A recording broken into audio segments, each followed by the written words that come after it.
حوثیوں کا ریاض پر میزائل حملہ 4 نومبر 2017 کو حوثی شیعہ باغیوں کی جانب سے سعودی عرب کے دارالحکومت ریاض کے خالد انٹرنیشنل ایئرپورٹ پر میزائل حملہ کیا گیا، جسے سعودی اینٹی میزائل سسٹم نے ہوا میں ہی ناکارہ بنا دیا اور اس حملے سے کوئی جانی اور مالی نقصان نہیں ہوا۔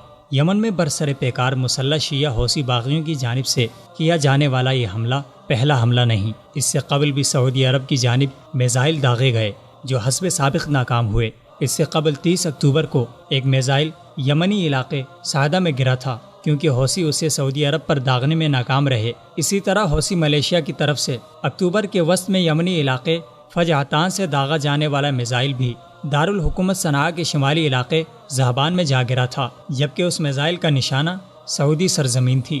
حوثیوں کی جانب سے سعودی عرب کے متعدد مقامات اور شہروں کو بیلسٹک میزائلوں سے نشانہ بنانے کا سلسلہ کافی عرصے سے جاری ہے، جسے سعودیہ کا میزائل شکن سسٹم کامیابی سے ناکام بنا رہا ہے، مگر ان حملوں سے ان باغیوں کے بھیانک عزائم واضح ہیں۔ 4 نومبر کی شب داغا گیا میزائل دراصل ایئرپورٹ کو بڑی سطح پر نقصان پہنچانے کی غرض سے تھا، جہاں 24 گھنٹے لوگوں کی آمد و رفت جاری رہتی ہے۔ ایسے میں سعودی سیکیورٹی نظام کا اس میزائل کو ناکارہ بنانا قابل تحسین ہے۔ حوثیوں کی جانب سے کیے گئے اس حملے کے بعد ایرانی میڈیا نے خوشی کے شادیانے بجائے اور بڑھ چڑھ کر اس حملے کی کوریج کرتا رہا۔ ایرانی میڈیا روحانسا ہے، کیونکہ حملہ کرنے پر اسے نہایت خوشی تھی، مگر حملے کی ناکامی کا دکھ بھی ہے، لیکن کھل کر اس حملے کی حمایت کر کے ایران نے اپنے مکروہ عزائم کا اظہار کیا۔ دنیا میں ایران اور سعودی عرب اختلافات کو صرف 2 ممالک کے جغرافیائی یا معمولی اختلافات سمجھنے والے دراصل 2 رائے کا شکار ہیں۔ ایران کی اصل دشمنی آل سعود اور اہل سعودی عرب سے نہیں، بلکہ ایران کی مکروہ نگاہیں بلاد حرمین شریفین کے مقدس مقامات پر ہیں، جس پر قبضے کا خواب ایران خمینی کے انقلاب سے دیکھتا آ رہا ہے۔ ایران سعودی تنازع جہاں 2 ممالک کا تنازع ہے، وہیں اس میں نظریات کا بھی بڑا عمل دخل ہے، چونکہ سعودی عرب اسلامی مقدسات کا مرکز و محور ہے۔ اسی لیے دنیا بھر کے مسلمان سعودی عرب سے محبت اور انسیت رکھتے ہیں، کیونکہ سعودی عرب کے ساتھ دنیا بھر کے مسلمانوں کا تعلق عقیدت کی بنیاد پر قائم ہے۔ اسی لیے ایران عالم اسلام کو سعودیہ سے متنفر کرنے کے لیے اس تنازع کو دوسرا رنگ دے رہا ہے۔ ایران براہ راست سعودی عرب پر تو حملہ آور نہیں ہو سکا، لیکن مختلف اوقات میں اپنی دشمنی نبھاتا رہا۔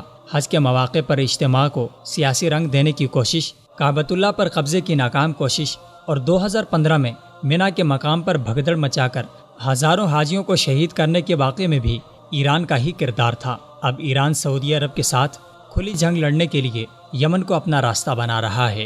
یمن میں سعودی حمایت یافتہ منتخب حکومت کے خلاف حوثی شیعہ باغیوں کو متحرک کر کے انہیں مسلح بغاوت پر اکسا کر ایران اپنے گھناؤنے مقصد کی تکمیل چاہتا ہے۔ حوثی باغیوں کے سربراہ عبد المالک حوثی کے ذریعے اس تمام بغاوت کی سربراہی اور سرپرستی ایران خود کر رہا ہے، تاکہ یمن کے حالات خراب کر کے یہاں مداخلت کی جا سکے اور یہاں سے سعودی عرب پر حملہ آور ہونے کے لیے راہ ہموار کی جائے۔ حوثی باغیوں کے سربراہ نے چند ماہ قبل براہ راست ٹی وی پر خطاب میں دھمکی دی تھی کہ وہ مکہ اور مدینہ سمیت سعودیہ کو تباہ کرنے میں پیچھے نہیں ہٹیں گے۔ دراصل عبد المالک حوثی کی یہ زبان ایران کی زبان ہے۔ ایران میں خمینی انقلاب کے بعد شیعوں میں یہ تصور پھیلایا گیا کہ وہ ولایت فقیہ کے نظام کی تکمیل کے لیے کعبۃ اللہ شریف اور مسجد نبوی پر معاذ اللہ قبضہ کریں گے۔ ایران کا یہ مکروہ اور بھیانک خواب کبھی بھی پورا نہیں ہوگا، کیونکہ مکہ اور مدینہ مسلمانوں کے ایمان کا مرکز ہیں اور عالم اسلام ان کا ہر قیمت پر تحفظ کرے گا۔ وصال اردو، اندھیری رات میں ایک روشن چراغ۔